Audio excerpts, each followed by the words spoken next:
Bienvenue sur Laisse-moi apprendre.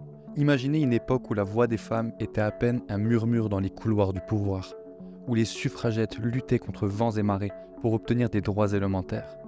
En France, c'est en 1944, grâce à une ordonnance du général de Gaulle et du Comité français de la libération nationale, que les femmes obtiennent enfin le droit de vote. Mais ce droit tant attendu est le fruit d'années et de combats menés par de nombreuses militantes, dont une figure emblématique, Louise Weiss. Aujourd'hui, nous allons découvrir l'histoire fascinante de cette femme exceptionnelle. Mais avant d'aller plus loin, je voudrais juste vous encourager à vous abonner pour soutenir le travail d'une petite chaîne YouTube Laisse-moi apprendre. Le 25 janvier 1893, dans la ville d'Arras, naît Louise Weiss. Dès son plus jeune âge, Louise se distingue par une soif insatiable de connaissances et une curiosité sans limite.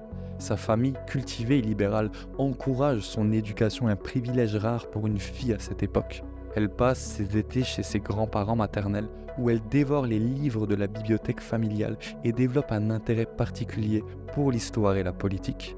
À Paris, où elle poursuit ses études en lettres et en sciences politiques, Louise se forge une personnalité affirmée et une vision claire, celle d'un monde où les femmes jouiraient des mêmes droits que les hommes.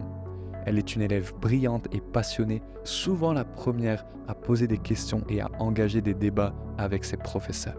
En 1918, alors que l'Europe émerge des cendres de la Première Guerre mondiale, Louise fonde la revue L'Europe Nouvelle. À travers ses écrits, elle plaide pour la paix et la réconciliation tout en abordant les grandes questions sociales de son temps. Louise n'hésite pas à interviewer des personnalités influentes, de Léon Blum à Aristide Briand, et à publier des articles courageux sur la nécessité d'une Europe unie et pacifique. Parmi les grandes questions sociales qu'elle aborde, on trouve les droits des travailleurs, les conditions de vie des classes populaires, la situation des minorités et le rôle de la femme dans la société.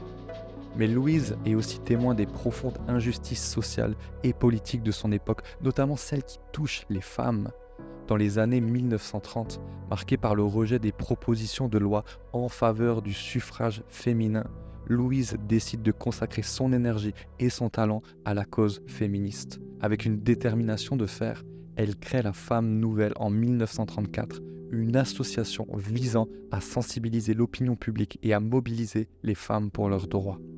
Louise organise des manifestations audacieuses, défiant les conventions et les autorités. Un jour, elle se rend même à la Sorbonne, vêtue d'une toge de suffragette, pour donner une conférence sur les droits des femmes, attirant l'attention des médias et du public. Elle utilise également sa plume pour écrire des essais percutants et des pamphlets dénonçant l'injustice et appelant l'égalité. Puis vient la Seconde Guerre mondiale.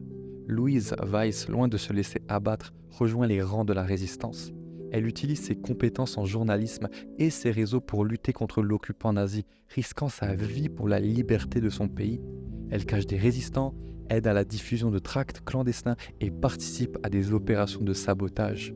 Après la guerre, le monde a changé et avec lui la place des femmes dans la société. En 1944, les femmes françaises obtiennent enfin le droit de vote, un rêve pour lequel Louise avait tant lutté, mais elle ne s'arrête pas là. Elle reprend ses activités de journaliste, écrit des livres et des mémoires où elle relate ses expériences et ses idées pour un monde meilleur.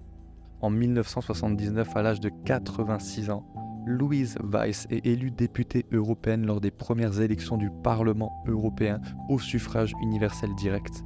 Elle y siégera jusqu'à sa mort en 1983, continuant à défendre les droits humains et l'égalité des sexes jusqu'à la fin.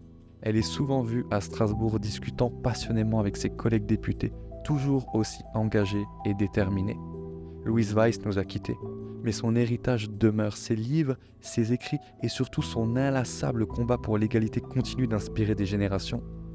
Elle n'était pas seulement une militante, elle était une visionnaire, une pionnière et une force de la nature qui a contribué à façonner un monde plus juste et égalitaire. Et ainsi l'histoire de Louise Weiss nous rappelle que chaque voix compte et que chaque geste, aussi petit soit-il, peut changer le cours de l'histoire. C'était la chaîne Laisse-moi t'apprendre. Merci d'avoir écouté cette histoire de courage et de détermination.